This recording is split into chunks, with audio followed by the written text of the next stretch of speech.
নমস্কার। ভারত কথার গ্রন্থিমোচনের 735তম পর্বে আপনাদের সবাইকে জানাই সাদর সম্ভাষণ।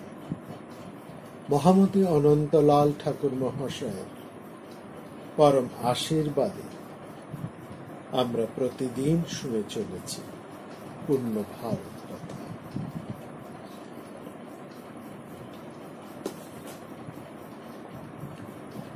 আমরা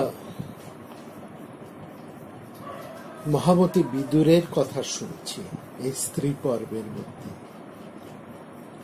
এখানে আমরা নীতিজ্ঞ বিদুরের উপদেশের মধ্যে দার্শনিক এক অপূর্ব বাতাবরণের পরিচয় তো আমরা পাচ্ছি, সেই সঙ্গে পাচ্ছি অন্যায়ী রাজা শোকগ্রস্ত শোকদগ্ধ ধৃতরাষ্ট্রের প্রতি সেই বিদুরের হৃদয় স্নিগ্ধতা। আসলে মহামতি বিদুর তিনি এক বিরাট নীতিশাস্ত্রজ্ঞ ব্যক্তি এবং তারই ফলে তিনি অপূর্ব সমস্ত উদাহরণ একের পর এক তুলে এনে এক স্নিগ্ধ দার্শনিক অনুভূতির মধ্যে দিয়ে স্থান কাল পাত্রের উপযুক্ত বোধের মাধ্যমে ধৃতরাষ্ট্রের বৈরাগ্য ধীরে ধীরে উদ্দীপিত করার চেষ্টা করছে। আর ঠিক এই কারণেই মহাভারতের প্রবক্তা বৈশম্পায়ন বিদুরের এই অপূর্ব কথাকে বলছেন অমৃতময়ী কথা। ধৃতরাষ্ট্রের যে শোকদিগ্ধ অবস্থা তা কিন্তু শত শত শান্ত উপদেশে স্তিমিত হবার নয়। তবু আমরা লক্ষ্য করছি বিদুরের দার্শনিকতার স্নিগ্ধতা যেন তিনি ধীরে ধীরে খানিকটা সম্বিত ফিরে পাচ্ছে এবং সেখানে বিদুর একের পর এক অপূর্ব কথা তুলে আনছে ধৃতরাষ্ট্রকে লক্ষ্য করে উপলক্ষ করে, যা আমাদের প্রত্যেকেরই কাছে এক জ্ঞানময় প্রদীপ, যেই প্রদীপের আলোয় আমরা আমাদের জীবন পথ খুঁজে পাই। বিদুর বলছেন, মহারাজ, এই সংসারটা আসলে যমের রথের মতো এবং এখানে মূর্খ মানুষেরাই কিন্তু মুগ্ধ হয়ে থাকে, আর যারা তৃষ্ণাশীল আসক্তিপরায়ণ তাদের এমনই শোক দুঃখ লাভ হয়, তারা এমনই কষ্ট পান যেমন আপনি পাচ্ছেন। তাদেরই রাজ্যনাশ, বন্ধুনাশ এবং পুত্রনাশ হয়। এটাই হচ্ছে আসক্তির পরিণাম। রাজ্যনাশ সুহৃতনাশ সুতনাশ্চ ভারত। এবং এরপর তিনি পরপর বেশ কিছু শ্লোকের মধ্যে দিয়ে এক অপূর্ব দার্শনিক প্রসঙ্গ তুলে আনছে, যা আমাদের বৈরাগ্যের উদ্দীপক। বলছেন, সংযত মানুষেরা তাদের দুঃখ নিবৃত্তির জন্য নিজেদের বুদ্ধিকে ওষুধ রূপে ব্যবহার করে এবং সেই জ্ঞান মহা ঔষধ, বিবেকরূপী সেই জ্ঞান মহা ঔষধ সেবন করে সেই মানুষ এই দুঃখরূপ মহাব্যাধির উপশম করতে পারে। স্থির সংযমী একজন মানুষ যেমন নিজের দুঃখ মোচন করতে পারে, অর্থাৎ তার স্থির সংযম থাকতে হবে তার জীবন। তার জীবনে যদি সংযম থাকে, নিষ্ঠা থাকে, ধৈর্য থাকে, সবচেয়ে বড় কথা সংযমী যদি সে হয়, তবেই সে তার দুঃখ যন্ত্রণাকে মোচন করতে পারে। এই দুঃখ যন্ত্রণা তার কোনো প্রতিপত্তি, ধন সম্পত্তি, বন্ধু কি আত্মীয় সংযোগের মাধ্যমে উপশম হয় না মহারাজ। অতএব আপনি মিত্রভাব অবলম্বন করে সংযমী হয়ে উঠুন, সংযম স্বভাবে লাভ করুন। খুব গুরুত্বপূর্ণ কথা এখানে বলছে।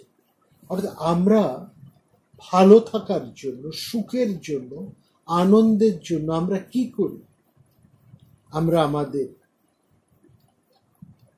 টাকা পয়সা, ধন সম্পত্তি, প্রতিষ্ঠা, বন্ধু বান্ধব, আত্মীয় স্বজন, ক্ষমতা, প্রতিপত্তি, এইসব ক্রমান্বয়ে আমরা বাড়িয়ে চলি। ভাবি আমরা এসবের মাধ্যমেই বোধহয় খুব ভালো থাকতে পারবো, আনন্দে থাকতে পারবো, সুখে থাকতে পারবো। কিন্তু বাস্তবে এই প্রত্যেকটি আমাদের কিন্তু ভীষণ দুঃখ দেয়, কষ্ট দেয়, যন্ত্রণা দেয়।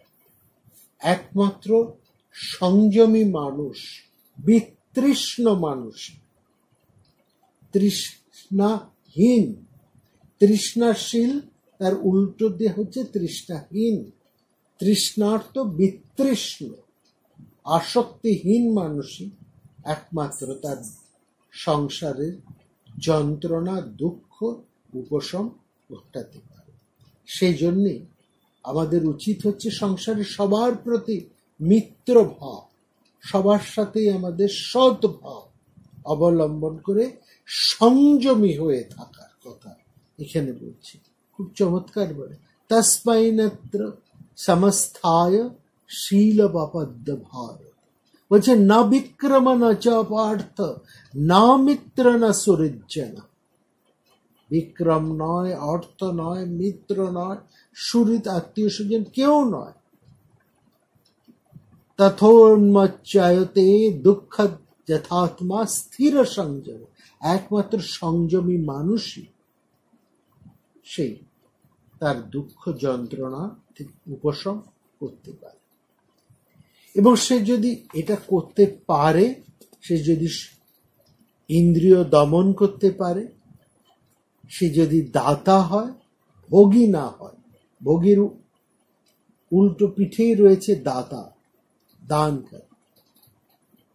এবং সে যদি সাবধান হয়, জীবনে সতর্ক হয়, এই তিনটি হচ্ছে, বলছে যে এই তিনটি হচ্ছে তার ব্রহ্মলোক লাভের প্রাপ্তের অশ্বস্বরূপ।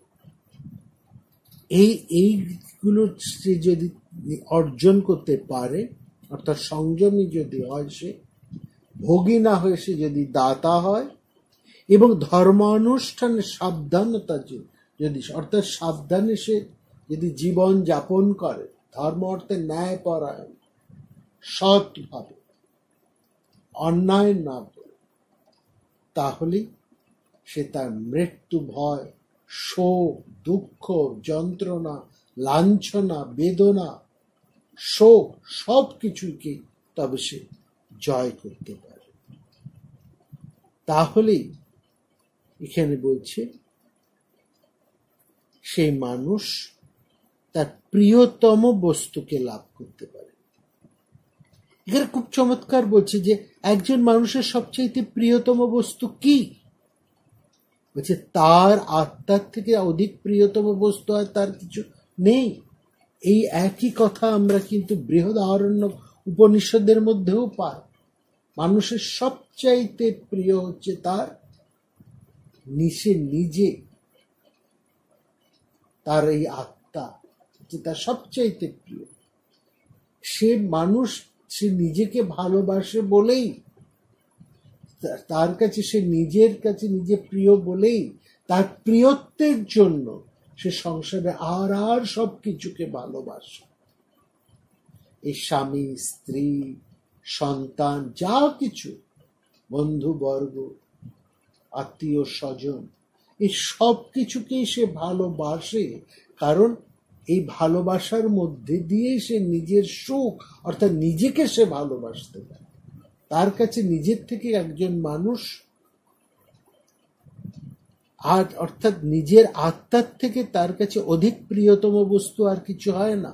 নাহি আত্মনা প্রিয়তরং কিঞ্চিৎ ভূতেষু নিশ্চিত অনিষ্টং সর্বভূতানাং মরণং নম ভারত তস্মাৎ সর্বেষু ভূতেষু দয়াকার্য বিপশ্চিতা। বলছে প্রত্যেক মানুষের কাছে নিজের আত্মা থেকে অধিক প্রিয়তম বস্তু আর কিছু নেই। সেই জন্য একজন বুদ্ধিমান মানুষ হিংসা ত্যাগ করে সবার প্রতি সে দয়া করবে, সবাইকে সে ভালোবাসবে, সবার সাথে সে বন্ধুত্বপূর্ণ আচরণ করবে, সে জীবনে সংযমী হবে এবং প্রত্যেকের প্রতি এবং নিজের প্রতি সে শ্রদ্ধাবান হবে। এই কথা। এবং এখানে আমরা দেখছি পরপর বেশ আরো কিছু কথা বলছেন মহাত্মা বিদুর, যে কথাগুলো আমরা আবার সেই বিবেক চূড়ামণির মধ্যে পরপর আমরা পাই। সেখানে বলছেন, না যোগেন না সাংখ্যেন কর্মণা নো না বিদ্যয়া। বলছে যোগাভ্যাস, সাংখ্যের তত্ত্ব বিচার, কোন রকম বৈদিক মানে যাগ যজ্ঞ, এসব থেকে কিন্তু সেই মানুষ আনন্দ লাভ করে না, মোক্ষ লাভ করে না। সে কিসের থেকে আনন্দ লাভ করে? সেখানে সে একমাত্র সেই একই কথা আবার সেখানে বলছে, যে কথা আমরা এখানে শুনেছি। সেখানে সে বলছে যে একমাত্র সমস্ত প্রাণীর প্রতি মিত্রবৎ আচরণ, সমস্ত প্রাণীর প্রতি সে যদি মিত্র বন্ধুর মতো সখ্যতাপূর্ণ আচরণ করে এবং সে যদি সংযমী হয়ে ওঠে, বারবার এই সংযমের কথা বলছে, তস্মাই মিত্রং সমস্থায় শীলপবদ্ধ ভারত। সেই জন্য হে তুমি বারবার ধৃতরাষ্ট্রকে বলছেন, বিদুর ঠিক সেই কারণে আপনি মিত্রভাব অবলম্বন করে সংযমী হয়ে উঠুন। আপনার অসংযমী আচরণের জন্যই, অতিমাত্রায় আসক্তির জন্য, অতি লোভের জন্য আজকে এই পরিস্থিতি। এবং সেখানে আরো চমৎকার করে কথা বলছেন, বিনয়ারূপ সৌন্দর্যং তন্ত্রী বাদন সৌষ্ঠবম প্রজরঞ্জনং মাত্রং তন্ন সাম্রাজ্য কল্পতে। বলছে মহারাজ, বীণার অপরূপ সৌন্দর্য আর তারগুলোকে, বীণার যে তার, তাকে সুরে বাজানোর কুশলতা, এ সঙ্গীত অনুরাগীদের মনোরঞ্জন করতে পারে। বীণার যে রূপের সৌন্দর্য, তারগুলোকে অর্থাৎ বীণা বাজানোর যে কুশলতা, এর মাধ্যমে আপনি সঙ্গীত অনুরাগীদের মনোরঞ্জন করতে পারেন, কিন্তু তার মাধ্যমে আপনি সাম্রাজ্য লাভ করতে পারেন। প্রজারঞ্জন মাত্রং তন্ন সাম্রাজ্যায় কল্পতে। কল্পনাতেও আপনি কিন্তু সাম্রাজ্য লাভ করতে পারেন। রাজার কাজ হচ্ছে, রাজার প্রকৃতি হচ্ছে রঞ্জনা, তিনি প্রজারঞ্জন করবেন। তার মানে এই নয় যে মানুষের মনোরঞ্জন করতে পারলেই সে রাজা হতে পারবে।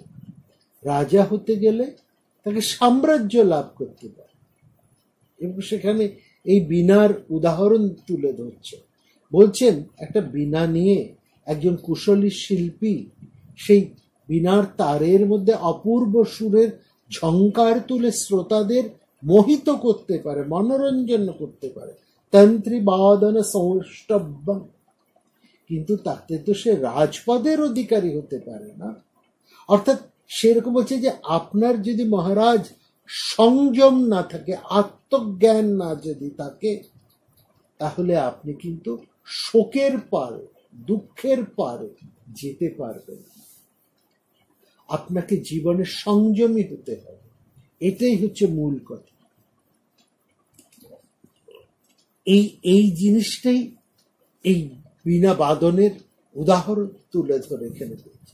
তারপরে অপূর্ব সেই শ্লোকগুলি পরপর বলছেন, বাগ বৈখরি শব্দ ঝরি শাস্ত্র ব্যাখ্যান কৌশলম বৈদুষং বিদুষং তদ্বোধ ভুক্তায় নত মুক্তায়। বলছেন বৈখরি বা ভাষার আপনি অনেক দখল আছে, খুব ভালো শব্দ আপনি ব্যবহার করে চমৎকার কথা বিস্তার করতে পারেন। শব্দ ঝরি মানে শব্দ প্রয়োগের আপনার শব্দ ঝরি, অর্থাৎ শব্দ ঝরি মানে শব্দ প্রয়োগের আপনার অত্যন্ত দখলতা আছে, অত্যন্ত কুশলতা আছে। শাস্ত্র ব্যাখ্যান কৌশলম, শাস্ত্র ব্যাখ্যায় আপনার চাতুর্য আছে, শাস্ত্র ব্যাখ্যার আপনার অপূর্ব ক্ষমতা আছে। বৈদুষং বিদুষা, বৈদুষ্য বিদুষা মানে এই ধরনের পাণ্ডিত্য।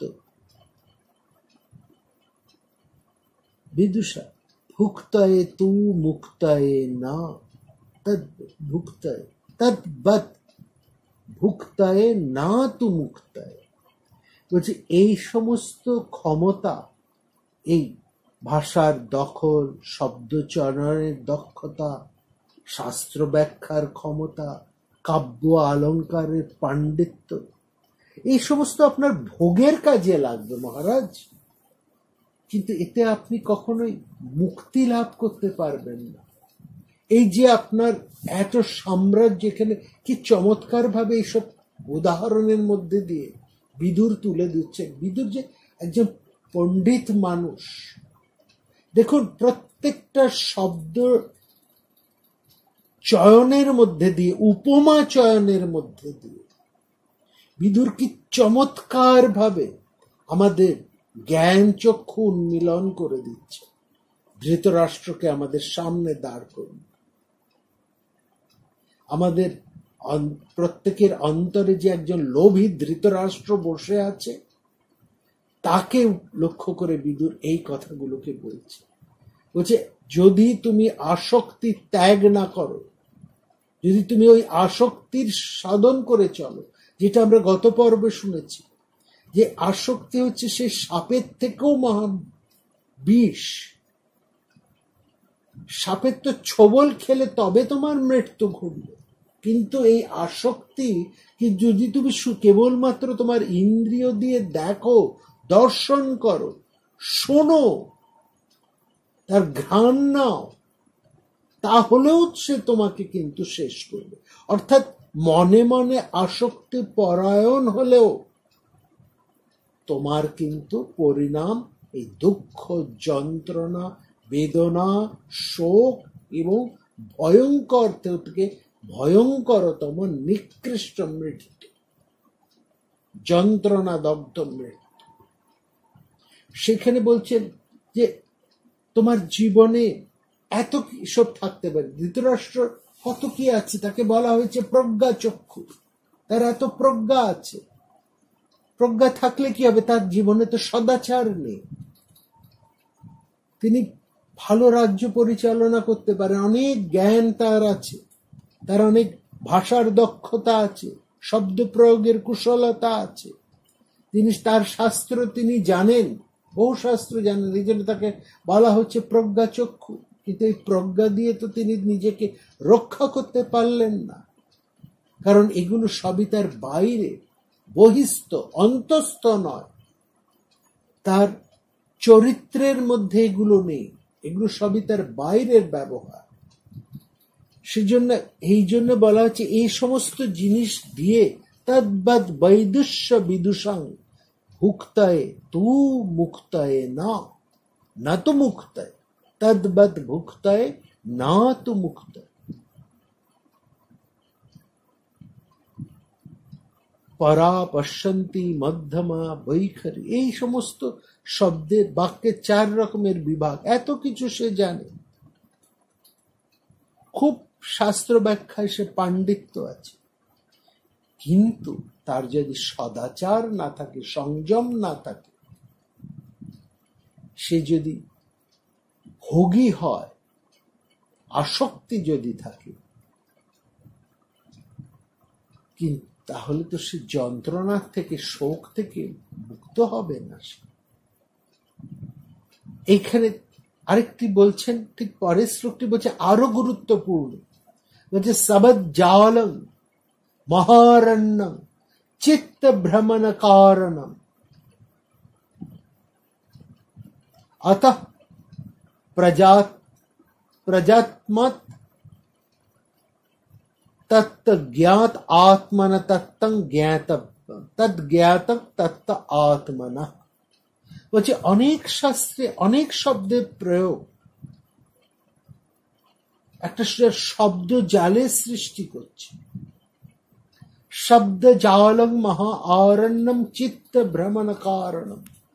অপূর্ব এই কথাগুলো, এগুলো আমরা বিবেক চূড়ামণির মধ্যে পাই। সবগুলো এখান থেকেই ওখানে বোধহয় বিবেক চূড়ামণির মধ্যে এই সমস্ত শব্দগুলো, এই সমস্ত শ্লোকগুলোকে গাথা হয়েছে, আলাদা করে সংকলিত হয়েছে, যা আমরা এই মহাভারতে বিদুরের মুখেও শুনছি। একই কথা বলছে, আমরা বেশি শাস্ত্র যদি পাঠ করি তাহলে তার কি ব্যাপার দাঁড়ায়, সেটা একটা শব্দ জালের সৃষ্টি হচ্ছে, একটা অরণ্যের মধ্যে। এর মধ্যে প্রবেশ করলে চিত্তে আমাদের বিভ্রান্তি আসে, বিপদে চলে যেতে পারি আমরা। আর যে বিপদ সেটা বলছে সবদ জালং মহা আরণ্যম চিত্ত ভ্রমণ কারণম। বাক্য বিস্তার হচ্ছে শব্দের জাল। একই শব্দের তো কত রকমের অর্থ হয়, আর সেই সব অর্থ যখন আমরা নির্ণয় করতে গিয়ে সেই শব্দের জালের মধ্যে আটকে যাচ্ছে। এই শব্দ জাল হচ্ছে মহারণ্য, একটা গহন অরণ্য। এর মধ্যে প্রবেশ করলে মন বুদ্ধি সব পথ না পেয়ে ঘুরতে থাকে, তারপরে ওই রকম সেই কুয়োর মধ্যে সে পড়ে, এবং সেখানে পড়েও সে কিন্তু তার আসক্তি যায় না। অত বিষাক্ত ভয়ং বিপদের মধ্যে পড়েও তার যে কোনো মুহূর্তে মৃত্যু হতে পারে সর্পদংশনে, তবু তার আসক্তি যায় না। ওই অবস্থাতেই দেখুন সেই ব্রাহ্মণের কথা, যা আমরা এই 2টি পর্ব আগেই শুনেছি। ওই অবস্থার মধ্যে থেকে, ওই বিপন্নতার মধ্যে থেকেও, ওই প্রতি মুহূর্তে মৃত্যুর আশঙ্কার মধ্যে থেকেও তার আশা সে বাঁচবে, এবং সেই আশার মধ্যেও সে বিষয় সম্ভোগ করে চলেছে, যে লেহন করে চলেছে মধু। এই জায়গাটাই সেখানে বলছে, সেই অরণ্যের কথা বলছে। ধৃতরাষ্ট্র এত শোক, এত আঘাত সে পাচ্ছে, একের পর এক তার সন্তান মারা যাচ্ছে। একদিনেই তো তার 100 পুত্র বধ হয়নি। ধৃতরাষ্ট্র প্রতিদিনই শুনছেন তার লোকক্ষয় হচ্ছে, তার পক্ষে বড় বড় যোদ্ধারা মারা যাচ্ছেন। পিতামহ ভীষ্ম মারা গেলেন, আচার্য দ্রোণ মারা গেলেন কর্ণ। তবু তিনি আশা করে আসছে এইবার, অর্থাৎ দেখবে যখন জুয়া খেলতে বসে মানুষ, সে হারতে হারতে সে ভাবে যে এই শেষ দানে হয়তো সে জিতবে। ঠিক যে অবস্থাটা হয়েছিল যুধিষ্ঠিরের, একটা আসক্তি তাকে গ্রাস করে, সে পাগল হয়ে যায়।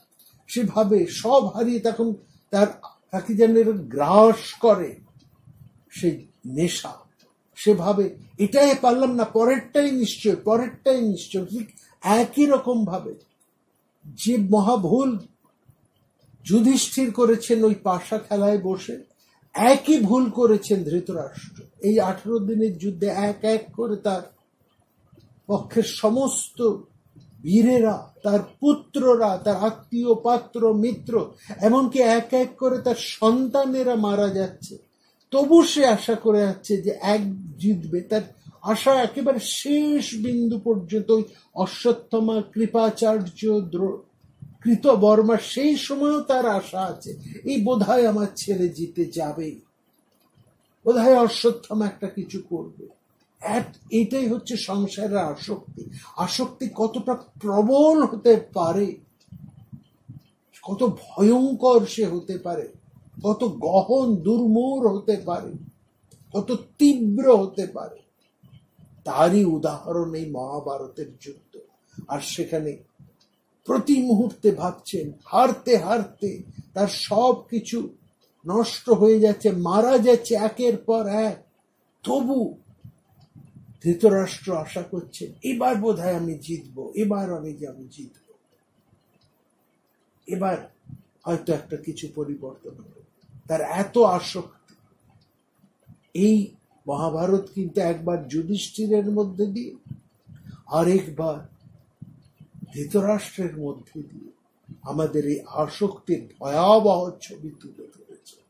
তার মধ্যে তো বিদুরের নানান ধরনের উপমা, উদাহরণের কথা তো রয়েছে। আসলে মহাভারত আমাদেরকে জীবনের পাঠ দিচ্ছে। এটা যে কেবলমাত্র একটা ইতিহাস বর্ণনা করছে তা নয়। কেন আমরা মহাভারত শুনব? ঠিক তার উত্তরটা এখানে। আমরা প্রতিদিনের যন্ত্রণায় দগ্ধ হচ্ছি, প্রতিদিন দুঃসহ কষ্ট সহ্য করে চলেছি আমরা প্রত্যেকেই আমরা ক্লান্ত, বিধ্বস্ত, অপমানিত, নির্যাতিত। মূল্যবোধের অবক্ষয় চতুর্দিকে দেখতে দেখতে আমরা ক্লান্ত, ধ্বস্ত। তার মধ্যেও আমাদের আশা যে আমরা এইভাবেই বুঝি ভালো থাকবো, কিন্তু এইভাবে তো ভালো থাকা যায় না। এটা ভালো থাকার উপায় নয়। সেই উপায়ের কথাই এখানে মহাভারত কিন্তু আমাদের বলেছে। এ উপায় একটি, সেটা হচ্ছে আসক্তিহীনতা, নির্গ্রন্থ হওয়া। সেই কথাই, সেই শাস্ত্রের পরম কথাটিও মহাভারত নানান ঘটনার মধ্যে দিয়ে, নানান উপমার মধ্যে দিয়ে, নানান উপাদানের মধ্যে দিয়ে বারবার একটি কথাই আমাদের কাছে বলে চলেছে, অনাসক্ত হও, তৃষ্ণা পরিত্যাগ করো, সংসারের আসক্তিতে নিমজ্জিত হয়েও না। এটাই হচ্ছে আসল কথা। তোমরা প্রত্যেকেই শুদ্ধ, মুক্ত, বুদ্ধ, নিত্য আনন্দ স্বরূপ। সেটা তোমরা একমাত্র ভুলে আছো, যেহেতু আমরা এই বিষয়ের আসক্তিতে নিমজ্জিত হয়ে আছি বলে আমরা আমাদের প্রকৃত স্বরূপকে জানতে পারছি। আমাদের প্রত্যেকটি শাস্ত্র, প্রত্যেকটি মহাকাব্য, এই জন্য মহাভারতকে বলা হচ্ছে মহাশাস্ত্র। তার মধ্যে বেদ, বেদাঙ্গ, উপনিষদ সমস্ত কিছু মর্ম কথা বিভিন্ন কাহিনীর মধ্যে দিয়ে, বিভিন্ন মানুষের যাপনের মধ্যে দিয়ে, বিভিন্ন মানুষের মনস্তত্ত্বের মধ্যে দিয়ে তুলে ধরেছে। আর ঠিক এইখানে এরকম একটা সমস্ত শেষ হয়ে যাওয়া এক দীর্ঘ মৃত্যু সরণির মধ্যে, ভয়ঙ্করতার মধ্যে দিয়ে বিদুরের সেই বিবেকরূপী বিদুর আমাদেরকে সেই কথাই আবার শুনিয়ে চলেছে ধৃতরাষ্ট্রকে উদ্দেশ্য করে। সেই একই কথাই এখানে বলছেন যে প্রযত্তাৎ জ্ঞাতব্যম তত্ত্বগাতত্বম আত্মনম। খুব যত্নে, প্রযত্নের সাথে তত্ত্বজ্ঞান লাভের জন্যই চেষ্টা করতে হবে। আমাদের প্রকৃত স্বরূপকে জানতে হবে। কার কাছ থেকে আমরা জানবো? তত্ত্বজ্ঞান, যিনি নিজে তত্ত্বজ্ঞান লাভ করেছেন তার কাছ থেকে সেই আত্মজ্ঞানের পথ লাভ করতে হবে। এই কথাটি ভারী চমৎকার করে বলেছেন বিদুর। এখানে সুন্দরভাবে সেই কথা আমাদের কাছে এক এক করে তুলে ধরছেন, তাৎপর্যপূর্ণ সেই কথা। এবং এই সমস্ত কথা বলতে গিয়ে বিদুর শেষ করছেন একটি অতি চমৎকার শ্লোকের মধ্যে দিয়ে। বিদুর সেখানে বলছেন কি সেই অপূর্ব সেই শ্লোকটি, এই শ্লোকটি দিয়েই আমরা আজকের পর্ব শেষ করব। এরপরে যে ঘটনা ঘটবে সেটি একটুখানি বলে দিই, তারপরে আমরা এই শ্লোকের মধ্যে আসবো, তাহলে এই শ্লোকের তাৎপর্যটা আমাদের কাছে আরো পরিষ্কার। বিদুরের এই কথা শুনে আমরা দেখলাম ধৃতরাষ্ট্র মূর্ছিত, সন্তপ্ত, তিনি পুত্র শোকে সন্তপ্ত সেই ধৃতরাষ্ট্র মূর্ছিত হয়ে মাটিতে পড়ে গেল। তাকে সেই অচৈতন্য অবস্থায় দেখে অন্যান্যরা তাড়াতাড়ি জল টল দিয়ে হাওয়া করে তাকে স্থির করলে, তখন এই উঠে একটু সম্বিত পেয়ে ধৃতরাষ্ট্র বলছেন, আমি বাঁচতে চাই না, আমি আর এক বাঁচতে চাই না, আমি মরবার জন্য হয়ে উঠছে। আমি নিজেকে ধিক্কার দিচ্ছেন তিনি, বলছেন আমার মৃত্যু হওয়াই আমার পক্ষে ভালো, আমি মরতে চাই। যে না ভিহতম পুরুষং মরণং বহু মান্নাতে, আমার মৃত্যু হওয়াই উচিত, আর আমি আজকেই মরতে যাব। ভাগ্য বিপর্যয় বশত আমি সেই বিপদের মধ্যে পড়েছি, প্রাণ ত্যাগ ছাড়া আমি আর বাঁচতে পারবো না, আমার বাঁচার আর কোনো উপায় নেই, অতএব আমি আজকেই মরতেই চাই। তাই করিষ্যামি অদ্যৈম দ্বিজসত্য যশান্তং নাধিগচ্ছামি রীতে প্রাণ বিপর্যয়, অতএব আমি আজকে মরতেই চাই, এই মুহূর্তেই আমি মরতে চাই। তখন আমরা দেখলাম বেদব্যাসে গিয়ে তিনি একটু ভৎসনা করেই বিশ্বকে বলছেন যে দেখো, তোমার তো বুদ্ধি আছে, অনেক তো তুমি শাস্ত্র পড়েছ, ধর্ম অর্থ কোনটা ভালো কোনটা মন্দ, কোনটা ঠিক কোনটা বেঠিক, কোনটা করা উচিত কোনটা অনুচিত, এই জ্ঞান তোমার যথেষ্ট আছে। এত সত্ত্বেও তুমি কেন শোক করছো? তুমি তোমার ছেলের কারণেই তো তোমার আজকে এই অবস্থা। আমরা দেখছি ব্যাসদেব একটু কঠোর ভাবেই বলছে। আসলে যে মানুষ মরতে চায়, দেখবেন যে মানুষ আর কোনো কথা শুনতে চায় না, যে দৃঢ় সংকল্প সুইসাইড করব আমি, আর আমার বাঁচার কোনো উপায় নেই, এরকম একটা যখন তার অবস্থা হয়ে যায়, এরকম একটা মানুষের মধ্যে আর শোকে দুঃখে অপমানে যন্ত্রণায় সে তখন আর বাঁচতে চায় না, সে তখন তার নিজের প্রাণকে ত্যাগ করে, যে কোনো ভাবে সে ভাবে যে আমি এই প্রাণকে ত্যাগ করবো, আমি আত্মহত্যা করবো, সুইসাইড করবো। এই ধরনের মানুষকে কিন্তু আর তখন ভালো কথা শোনালে হবে না, তখন তাকে আঘাত করতে হবে, তার হুঁশটা চেতন ফিরে আসতে হবে, তাকে কথার মাধ্যমে তাকে ভৎসনা করে তার সম্বিত ফিরিয়ে আনতে হবে। ঠিক এইটাই করছেন এখানে পিতা বেদব্যাস। তিনি তার পুত্রকে বলছেন যে তোমার ছেলের জন্যই তো তুমি, অর্থাৎ যে শোকে উন্মাদ হয়ে গেছেন, বিদুরের কথা শুনেও তিনি আর এখন স্থির থাকতে পারছেন, বলছে এত অন্যায় করেছে, আমার আর বাঁচারই না, আমি একমাত্র মৃত্যুই আমার পরমাগতি, আমি মরবো, এক্ষুনি আমি মরবো আমি যেমন ভাবে মরবো। তখন বেদব্যাস এসে বলছেন যে তোমার ছেলের জন্যই তো আজকে তোমার এই অবস্থা, তোমার ছেলেকে কেন্দ্র করেই তো এই শত্রুতার শুরু হয়েছিল, এবং সেটা কালই কিন্তু করিয়েছে। অর্থাৎ এখানে আরেকটা জিনিস বলছি যে প্রত্যেকটা জিনিসের মধ্যে কিন্তু মহাকালের একটা ভূমিকা আছে, এটা বলতে চাইছে যে তুমি এখানে বেদব্যাস বলছেন তুমি তো মূর্খ নও, ধৃতরাষ্ট্রকে বলছে তুমি তো মূর্খ নও, তোমার জ্ঞান আছে, বুদ্ধি আছে, প্রজ্ঞা আছে, কোনটা ন্যায় কোনটা অন্যায় সেটা তুমি ভালোই বোঝো।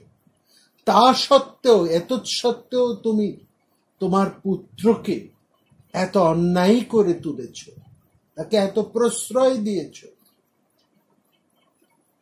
এবং তোমার পুত্রের কারণেই আজকের এই ঘটনা ঘটেছে। এই যে যন্ত্রণা পাচ্ছ তার মূলে তোমার অন্ধপুত্র স্নেহ।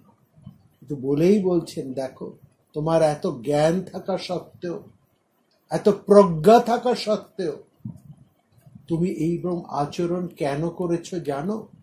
কারণ সেখানে বলছেন যে কাহিনী, এখানে বলছেন যে আমি দেবসভায় ছিলাম, ইন্দ্রসভায়, সেখানে আমি শুনলাম পৃথিবী তিনি রোদন করতে করতে এসে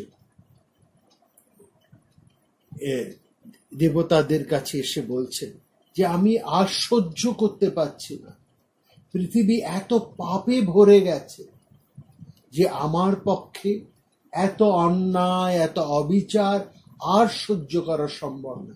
আমরা জানি যে পৃথিবী হচ্ছে সর্বাংশঙ্কা, তিনি সবকিছু সহ্য করেন, এত সহ্য শক্তি, এই জন্য বলে ধরণীর মতন সহ্য শক্তি।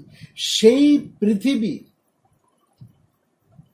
ক্ষত্র রাজাদের অন্যায় অবিচার দেখতে দেখতে সেই পৃথিবীও বলছেন আমিও আর সহ্য করতে পারি না।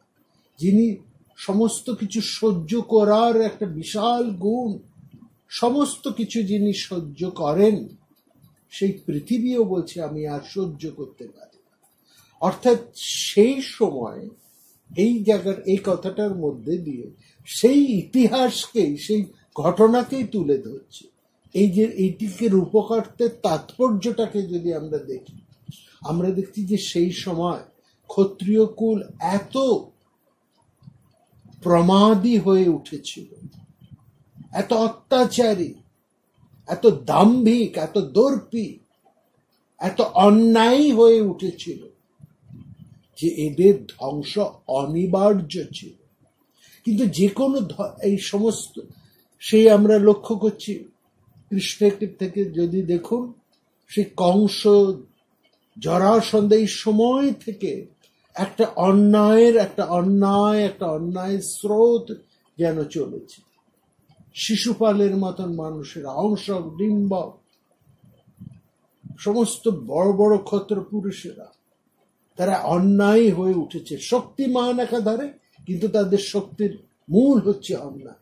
যখন পৃথিবীর মধ্যে শাসক যারা শাসন করেন, তারা যখন অন্যায় হয়ে ওঠে, যাদের জন্য পৃথিবীর সাধারণ মানুষদের দুঃখ যন্ত্রণা অশেষ হয়ে ওঠে, অশেষ যন্ত্রণা তাদের ভোগ করতে হয়, তখন কিন্তু একটা প্রতিশোধ চলে আসে, প্রকৃতির প্রতিশোধ নেবে আসে বিপদ, এবং সেখানে দেখি একটা ধ্বংস হয়। এই সমস্ত অন্যায়, অসভ্যতা, অধর্মকে নাশ করার জন্য একটা সেখানে ধ্বংস চলে আসে, ওদেরকে বধ শেষ করার জন্য। এই প্রত্যেকটা নাশ এর একটা মূল কারণ থাকে, একটা উপলক্ষ থাকে। এখানে উপলক্ষ হচ্ছে দুর্যোধন।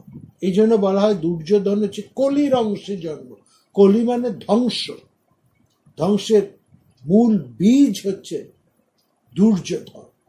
দুর্যোধনের অসূয়া এত প্রবল যে তার কারণে, এই অসূয়ার কারণেই এই মহাভারতের মহাযুদ্ধ, এবং তাকে কেন্দ্র করেই সমস্ত রাজন্যবর্গ দুটো ভাগে ভাগ হয়ে পরস্পরের সঙ্গে যুদ্ধ করে শেষ হয়ে গেছে।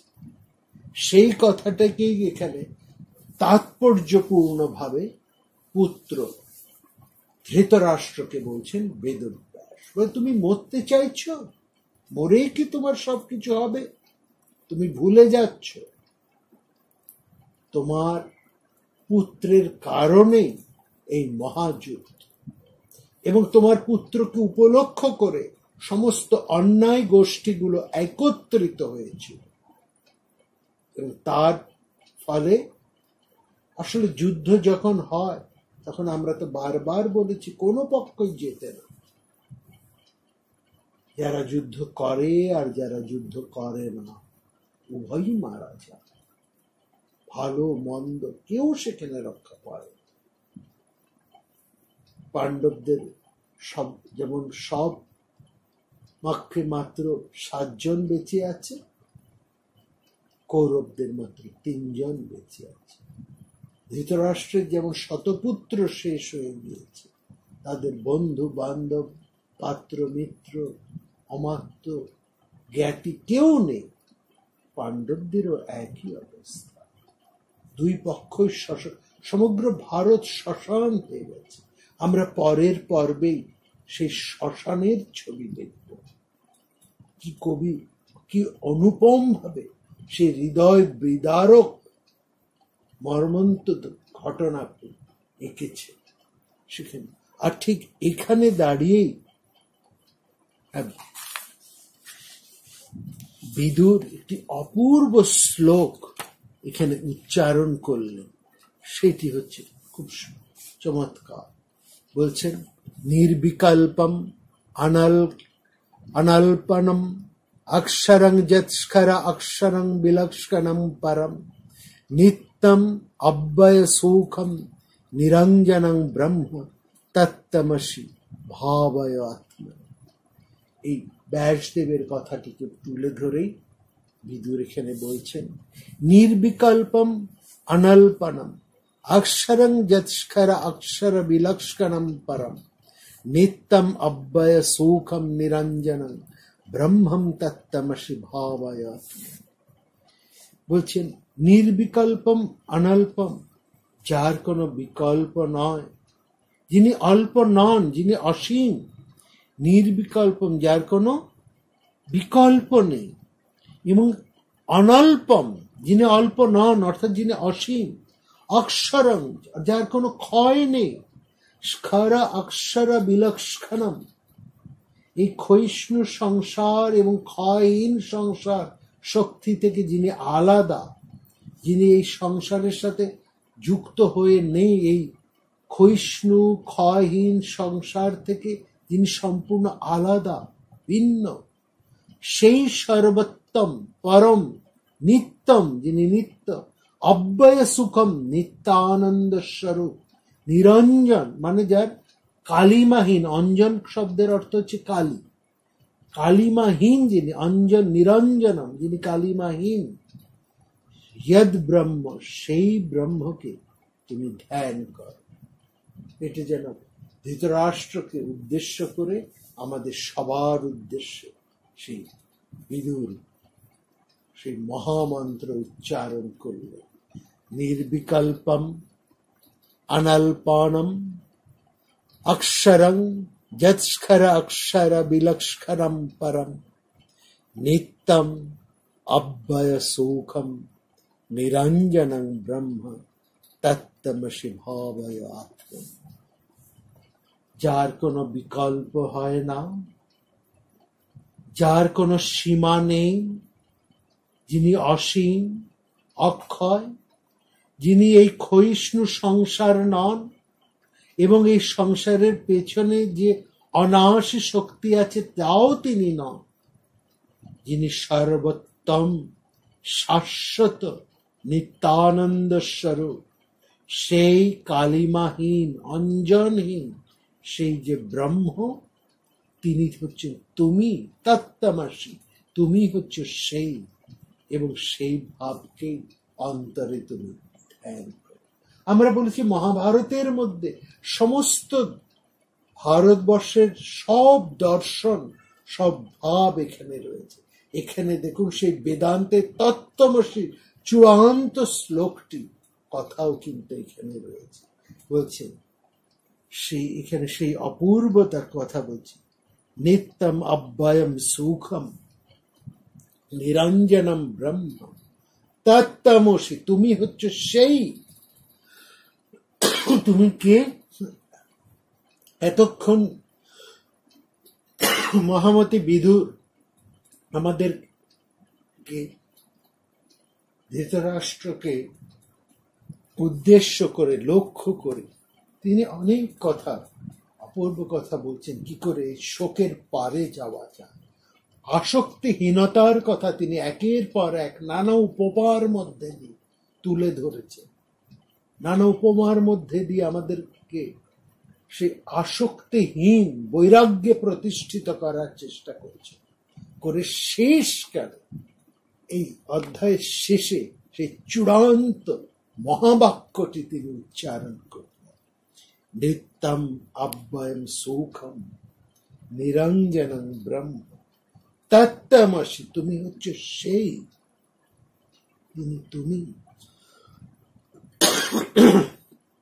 তুমি সেই অবাংমনস গোচর তত্ত্বমসি ভাবয়াত্মনি।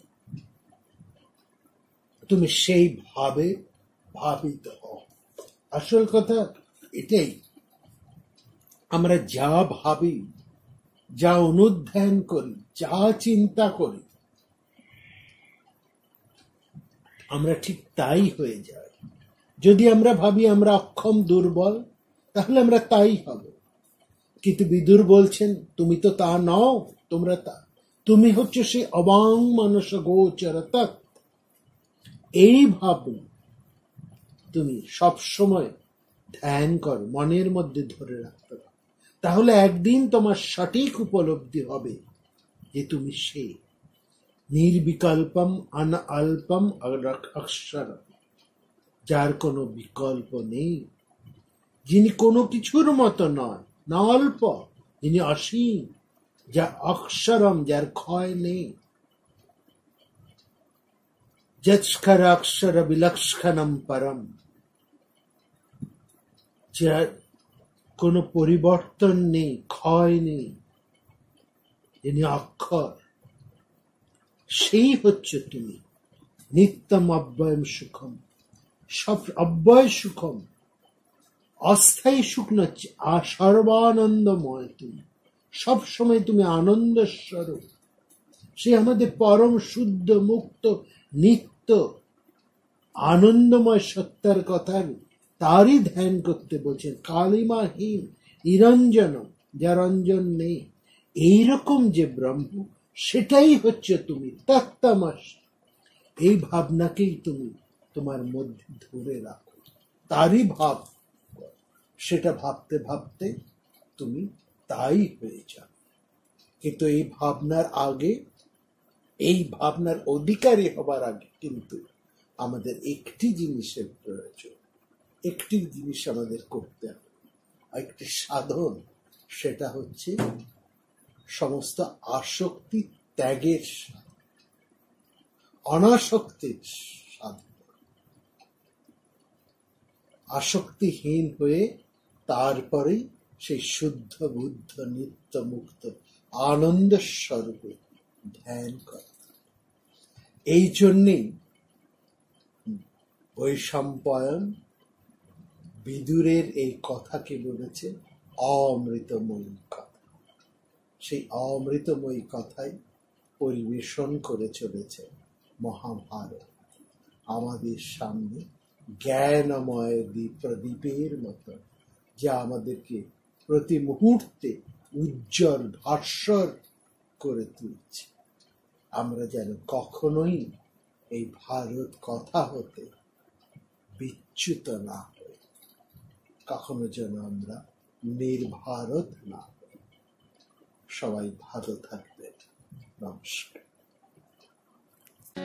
প্রাণারাম প্রাণারাম প্রাণা